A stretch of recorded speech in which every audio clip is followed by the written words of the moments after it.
will remain committed to rural development, says federal government. Nigerian firm plans first ever gas supply deal to South Africa. Oil prices to end year 10-year percent lower as demand concerns snap winning streak. Asia market mixed on last trading day of 2023. The program is Business Express, reaching you from Abuja, Nigeria's capital. I am Musa Abubakar, your guide.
Now let's bring you up to speed with business development. There's a strong indication that the 2024 budget awaiting legislative passage and presidential approval will heavily focus on capital projects to improve infrastructures across the country.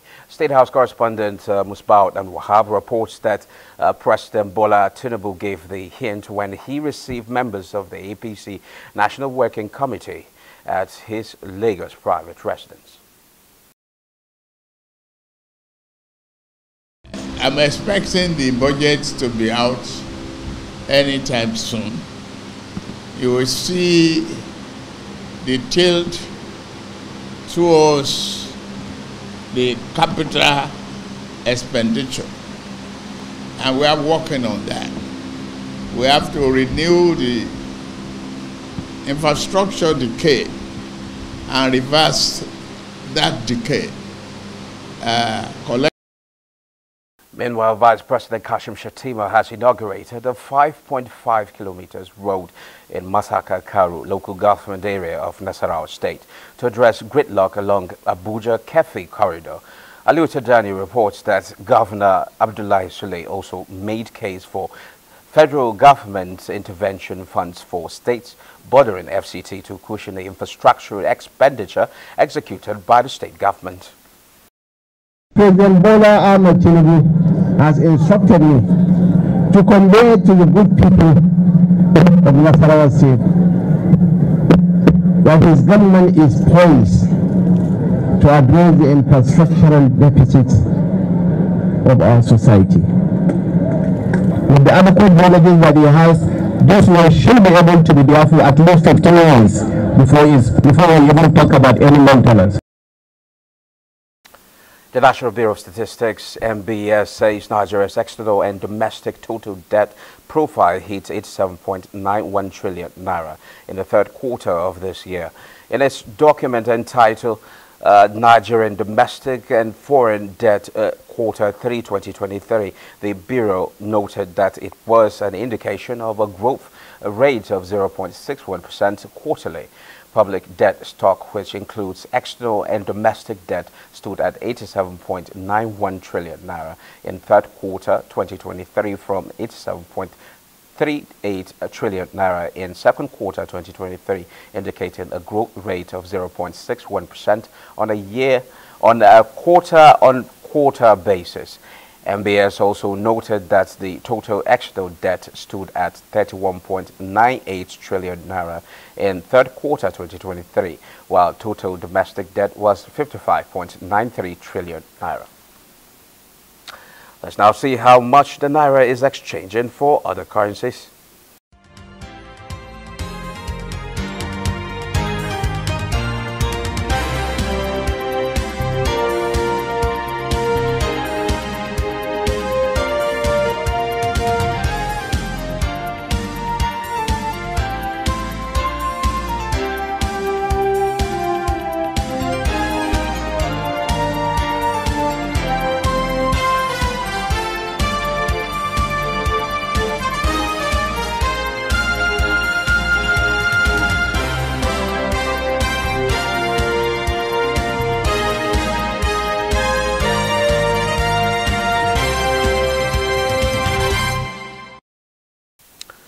The federal government says it is mobilizing resources for massive investment in rice production this dry season.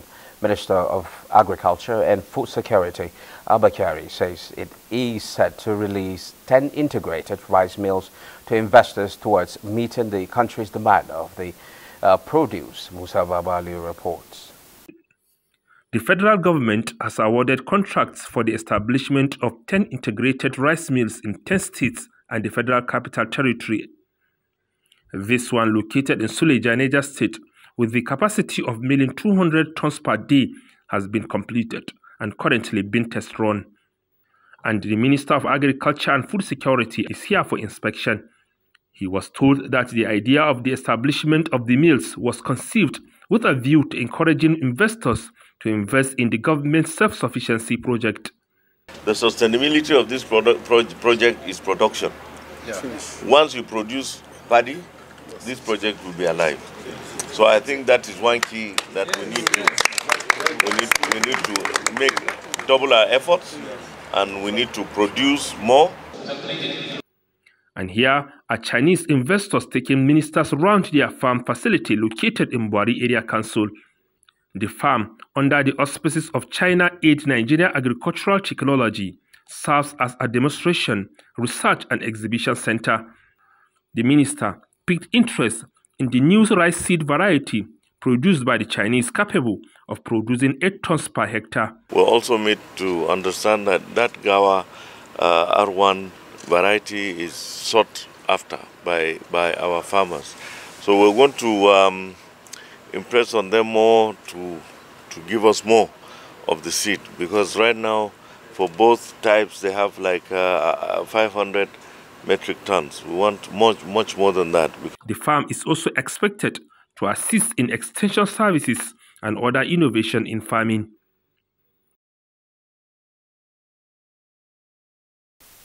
And that's our discussion segment. It has been observed that rice producing sites have become beehives of activities as millers were rushing to access paddy. Findings have revealed that despite the scarcity, paddy is said to be selling at an exorbitant price, even though the paddy still contains moisture. Now, to speak on issues around the scarcity of rice paddy for millers and high cost of the commodity is the President Paddy Rice Dealers Association of Nigeria, Muhammad Awal, who joins us virtually from Jigawa. You're welcome to Business Express. And good afternoon. Thank you.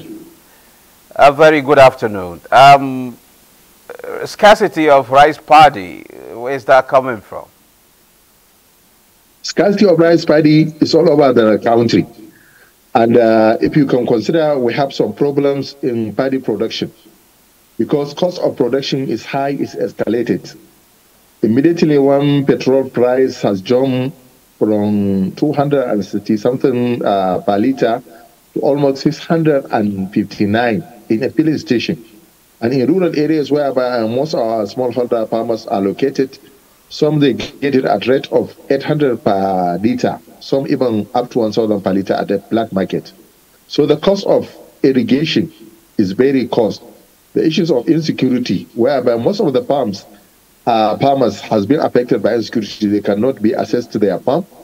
Some, even the cost of fertilizer is very distant to the extent. The cost of NPK is sold at the rate of 32,000 per bag. Not every farmer can afford smallholder farmers to buy enough fertilizer for his farm. And even the cost of urea, pesticide and other herbicide. So all these are the factors that militate that cause the problem of paddy shortage. And we have, based on the previous government administration of Muhammad Buhari, a lot of rice mill has been put in integrated rice mill has been put across the country. So the demand of paddy is high and the production is low. And we hope and pray this current government initiative in Agro Pocket can help assist alleviate this problem and provide an opportunity to produce more. But what happened to the anchor borrowers? I thought the idea of the anchor borrowers is to invest so much in rice production so that we'll get to a point of self-sufficiency so that we don't have to import rice. Rather, we export rice and things like that. This was, we are talking about since last year. What's really going on? The issues of Anko Boroa is something that is a 2 or 3 system Anko Boroa from the CBN that has been distinct. I can recall 2016 when Mohamed Bahari launched the program in Kebbi. It's run by a private Anko under Labana Rice Mill. And there is a state government Anko, and there is a private Anko, whereby a miller is expected to go and apply with his outgrowers, and he can be an off-taker. But the problem, along the way, Waripan came with Anko Boroa. A lot of interest has come in, whereby some of the farmers are not genuine farmers, but they key into the program and they divert the product. Unfortunately, it's a good initiative whereby it has not been taken place before. That time, we have reached a self-sufficiency in rice production because we have produced enough to feed our meals. But unfortunately, since the suspension of the Anko Boroa, we cannot provide enough even for meal stocklers of even exporting it to the other country. So does it mean rice production now depends on when government gets involved? The moment government doesn't get involved, then everything goes away. Because what you're actually saying is like the funds have to come from government. But who benefits more? I thought it's the farmers that benefit more. And in fact, it will do them good if they get to expand and do more production, engage more people so that we have enough then export. The issue is that it's not only government intervention.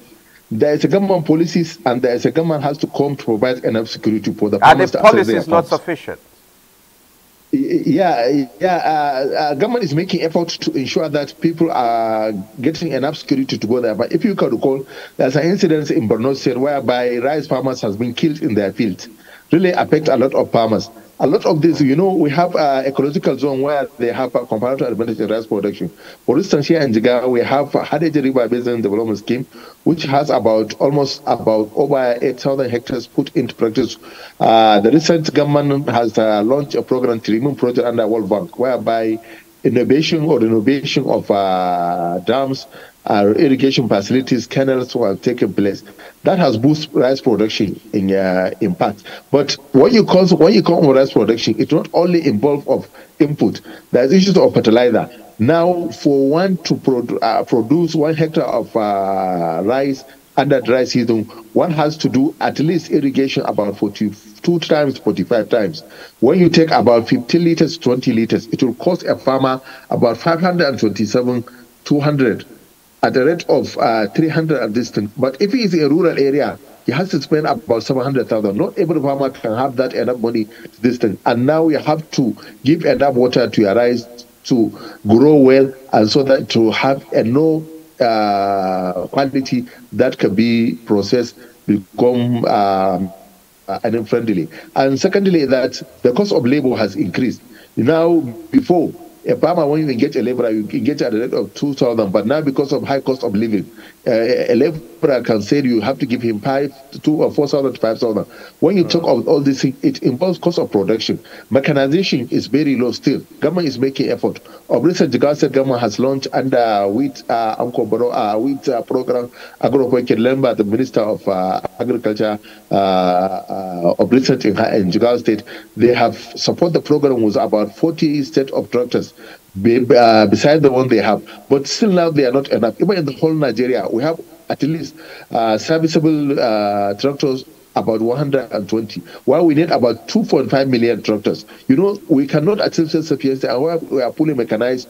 We have enough input support whereby they can this thing. Whenever you have provided an enabling environment whereby there is a lot of competition, the price can come down for this input to produce enough to be accessible to the farmers. We can produce enough. We are not want to depend on the government. We wanted private sectors to come in, banks to provide loan facility, enabling environment to produce enough and uptake at the appropriate time.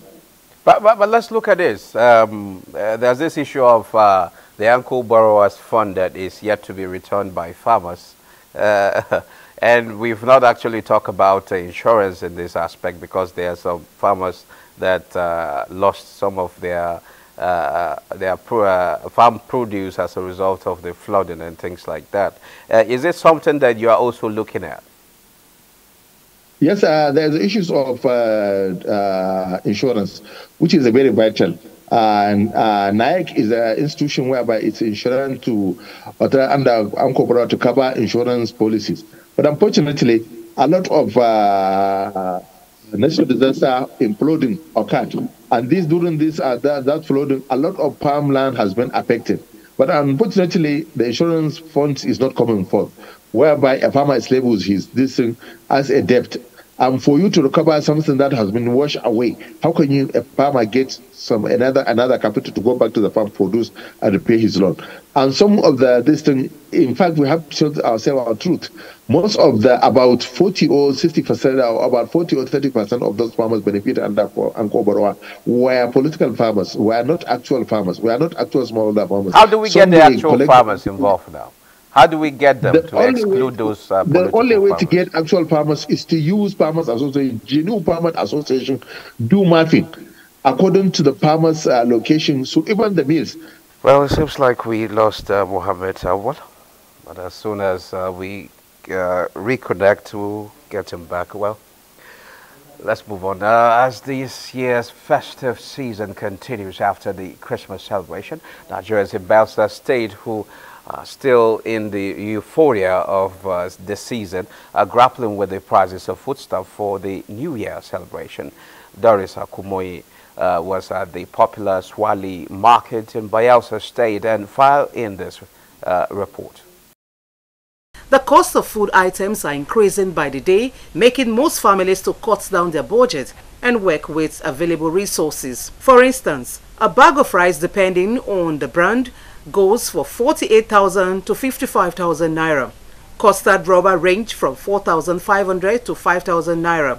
Tin tomatoes also has its own share of the increase. Vegetable oil and spices are not left out, while chicken is sold at 10,000 to 15,000 naira. Traders complain of low patronage. I get Onza. We are selling Onza for 8.5 and pretty ready 50,000. Can give the person last price 49.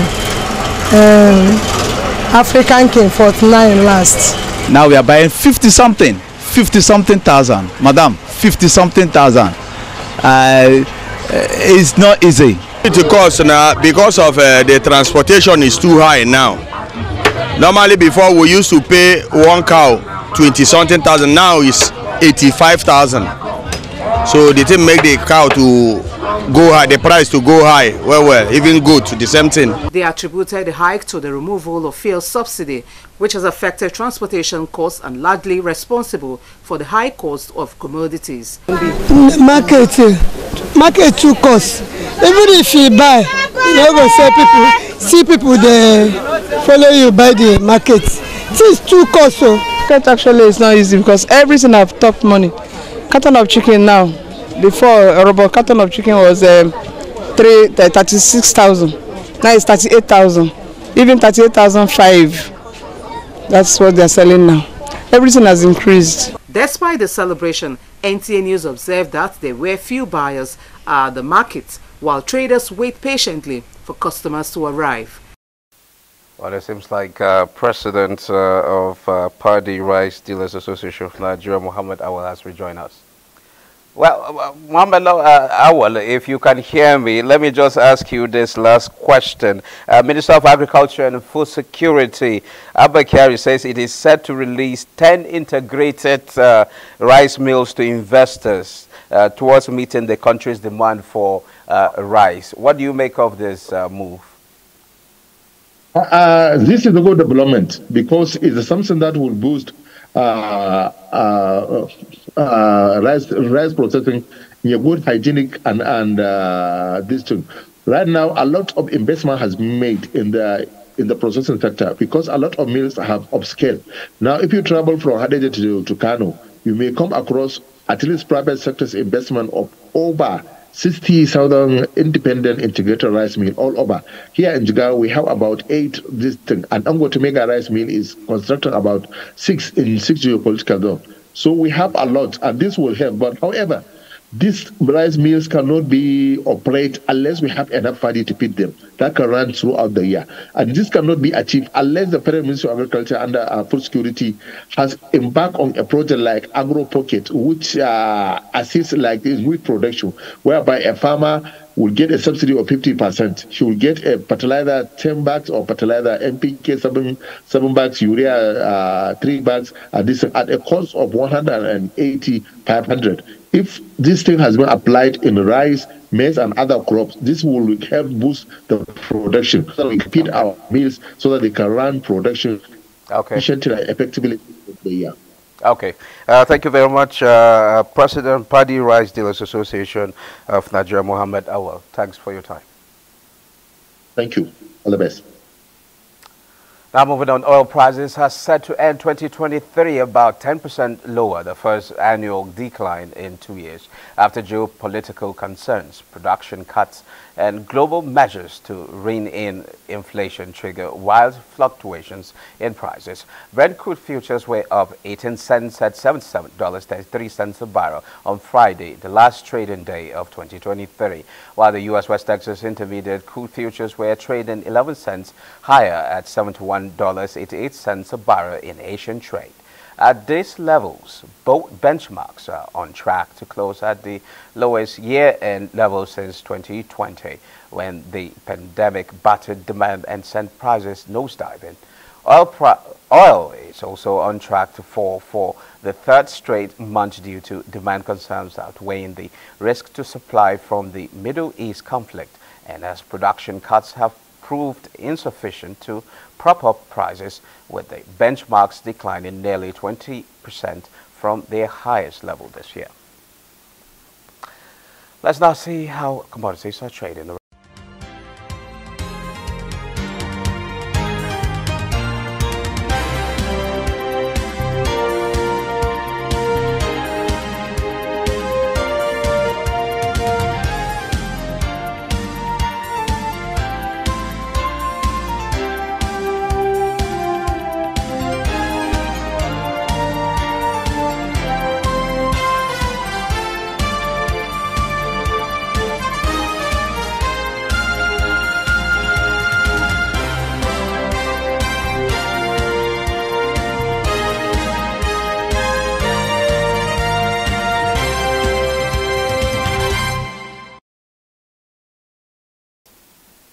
We now head to the capital market, where Bossade is standing by to give us a picture of investor sentiment in the market. Bossade, it's over to you. I would say most global stocks are ending the last trading day in 2023 on a positive note. Hello and welcome to the Global Market Review. European stocks were high in the final session of 2023, marking a positive end to a solid year. DAX rose 0.25%, FTSE 0.19%, and CAC 40 of France also topped 0.31%. Asian markets fell on the last trading day of 2023, with China's stocks being the sole exception as the country's tech companies continued their advance. Nikkei 225 ended down at 0.22% across 33,464.17, while the Shanghai Composite topped 1.60% at 2,655.28. The Hang Seng Index followed suit at 0.02% across 17,047.39. Stock futures in the U.S. were little changed on Friday as Wall Street looks to end a winning year on a high note and possibly a new milestone. The Dow Jones Industrial Average topped 0.05%, S&P 500 2.05%, and Nasdaq Composite at 0.11% high. Africa's stocks were closed mixed, with South Africa's JSE Africa Top 40 and Namibia's overall index posting gains. That's the Global Market Review on this last trading day in the year 2023. Thank you so much, Musa. Over to you. Well, meanwhile, at home here, it is the last trading day for the year, and stocks in the Nigerian Stock Exchange market closed trading for the day in positive territory, with all share index of 74,773.7 basis points at the close of trading for the year. A total of 368.6 million volume of shares, value at 12.8 billion naira in 6,732 deals exchanged hands. Market capitalization stood at 40.9 trillion naira. Well, that's it. Business Express. This is where we end Business Express. Last edition of for the year. We value your feedback, so keep the comments, observations, and suggestions coming. Be informed that all previous episodes are available on YouTube on the NTA's channel. Business Express returns next year at 3 p.m. See you in 2024, and Happy New Year in advance. I am Musa Abubakar saying keep thinking and doing business.